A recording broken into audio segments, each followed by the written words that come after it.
We now call salespeople consultants and strategists. We refer to vendors as partners. The term employee has been traded for teammate.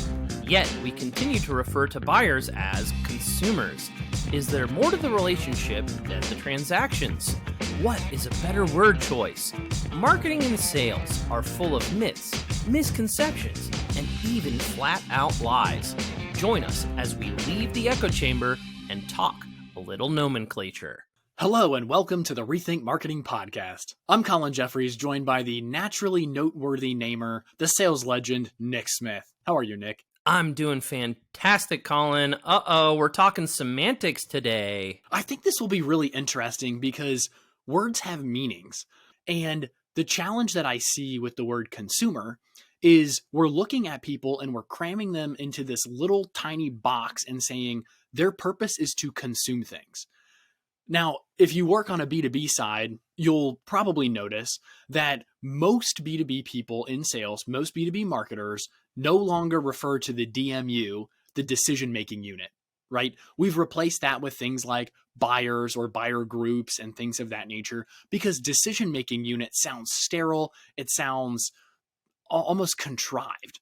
And I think the word consumer is just denoting someone who consumes, and that makes them a commodity. It makes them easy to replace. And because words have meaning tied to them innately, that's why we use them. It seems to set us up as marketers or as salespeople where we don't value people that we just cram into this box where we label them a consumer. I know, Nick, you kind of disagree with me on this and you think, hey, semantics are not that important. What would you say? Yeah, I don't hear the word consumer come up that often because I've been in B2B for most of my career. So we use the term buyer, we use the term client, we use the term customer, which some could even argue maybe customer makes more sense in terms of a B2C type of a context. I don't think that it necessarily matters exactly what you call them. I think what really matters more than that is that whoever the team is that you're working on, that you all agree on what the terminology is and that you can back up why you're using that terminology. Yes, I would agree with that. And I would take it one step further and say, you don't have to call them something kitschy, right? Like if you refer to your clients as people we serve, that's fine. It might be a little bit long. If you refer to them as our funders, that's a little bit over the top, I think. But when you talk about the difference of perception between consumers demand X and our funders are demanding X, all of a sudden the priority, the respect, the response shifts from what consumers want to what our funders want. Funders, I think, is a little bit over the top, but it commands respect and I think it gets attention. Yeah, and I would agree with you in that sense that if you're using a word that has a materially different definition than what you're implying, that's something that should stop. The thing that really bugs me is when people use the word partners for employees or they use the word partners for customers. It doesn't necessarily mean the same thing, especially for me now working in that partner ecosystem space. It makes things very confusing because to me, a partnership is a mutually beneficial relationship between two companies. And so, yes, there is some of that mutually beneficial relationship between a customer and a seller, but we're not necessarily going out to market together. We're not partnering up on deals. We're not co-selling. So I think when you use the wrong word, it can confuse people and cause problems. Agreed. So we stop saying consumer, but we can't say partner. Funder sounds cheesy. What do we say? Advocates, evangelists, guests, key decision makers, people we serve, stakeholders? What do you think?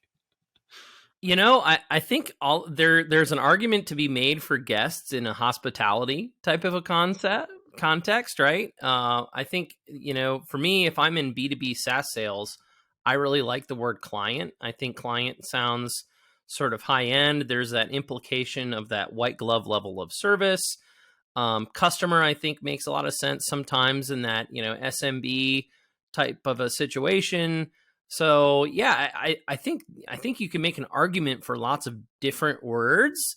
And I agree with you. Maybe it shouldn't be kitschy, but I don't know that we can dictate to the rest of the world what specific word they should use. This is true. I think a lot of it comes from the internal culture.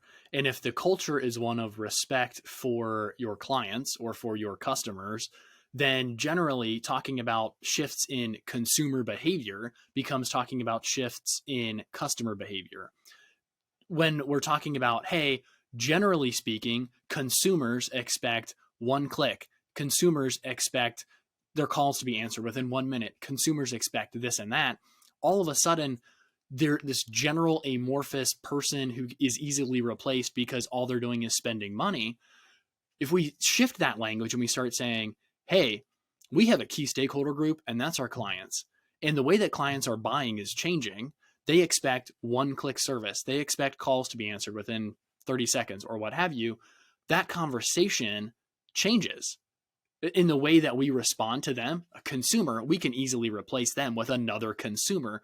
But a client, they're expensive to get. They're difficult to retain. Go ahead. Yeah, I was curious if the size of the business comes into play here. Because if you look at companies like Kroger, they've got millions and millions of people buying from their stores, and they're using big data analytics to segment that out and figure out, okay, well, these are the moms, and moms buy these, they have these buying behaviors. Oh, and then we've got these people who are sort of the one-off shoppers who maybe they have a Kroger card, but they're not really making all of the purchasing decisions for the entire home. And so that's a different category.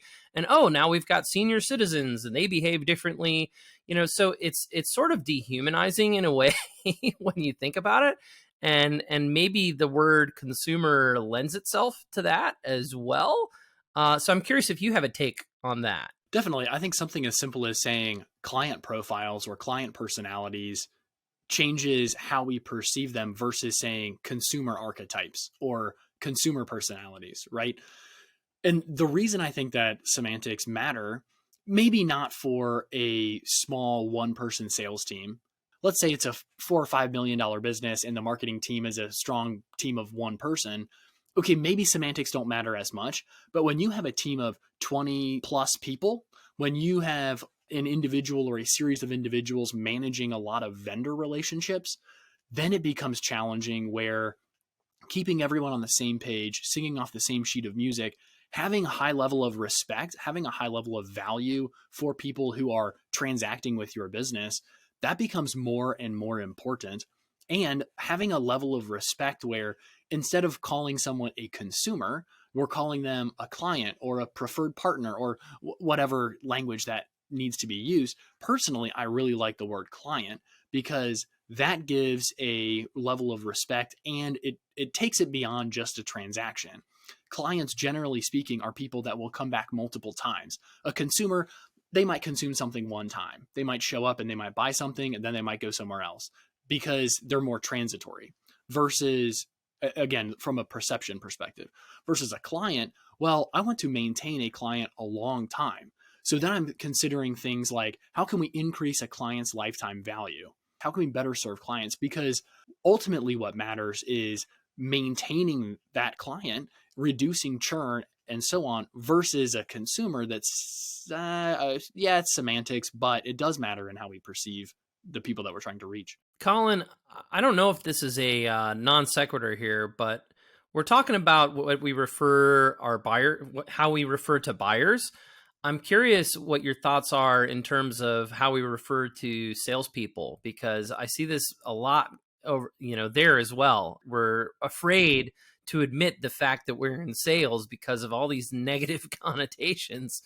What are your thoughts on that? It's interesting. I've received cold emails from people where their title is business strategist or business development consultant or consultant, right? You pick your title. And I think the challenge is that, to me, yes, semantics matter, but that seems like they have a hidden agenda. Disingenuous. Exactly. Inauthentic. Where you're not a strategist, you're a salesperson. The company didn't hire you to The company didn't hire you to come on and say, hey, here's the direction we should go over the next 3 years based on what our clients are doing, based on what the general population is doing, based on whatever. Hmm. They hired you to come in and generate business. So if the title is something related to revenue generation or client development or what have you, sure, it doesn't have to say salesperson. And I think a lot of people who are in business development are developing business. You guessed it. And so that title seems authentic and it seems genuine.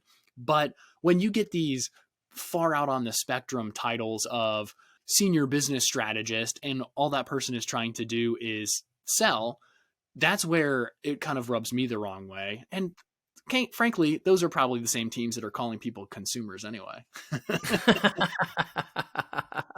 We try to soften the word sales so much that it becomes disingenuous, yet we're over here using words that are in a lot of ways demeaning for our key stakeholders who are our clients. Hmm. And so that's, I think, where it gets kind of odd. It seems like there's a discontinuity Yeah. between how we refer to ourselves. This person, their title is director of new business development, but really what they're doing is they're selling. But we're very cautious about the semantics and the language we use around that person. And then over here we have a consumer who's our funder, right? Hmm. We're receiving dollars from them in exchange for value that we're providing. They're funding the business. However, we refer to that person as consumer because all they do is consume. So that's where I think this discontinuity is very, very present of we're so careful with language that we choose for folks in sales. And then we're so flippant with language that we use for our key clients. What's your take on that, Nick? Yeah, it's kind of that otherization a little bit, where everybody has their own ego, right? And I think people oftentimes measure themselves based on where they fit inside of a hierarchy. And so the more that I can do to puff up my own shirt and have a big title and be really fancy, I'm going to feel better about myself. But those other people over there, who cares about that, right? And it's kind of interesting. And again, I might be taking us off topic. I ran an A/B test with this at a previous role where I tried salesperson titles compared to titles that were maybe obscuring the fact that I was in sales, and I had a higher response rate when I was obscuring the fact that I was in sales. And so, if you look at that, it might make sense from the business perspective to do that. Take that with a huge grain of salt because the back end, as you said, Colin, hey, that might rub you a little bit the wrong way.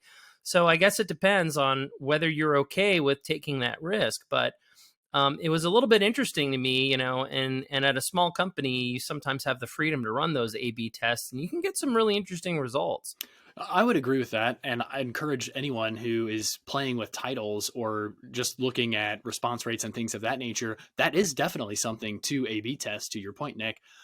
I would say, unfortunately, in our culture, the term salesperson has a lot of negative connotations, right? You think that person is like a sleazy used car business development manager. No, that's usually not what they say, right?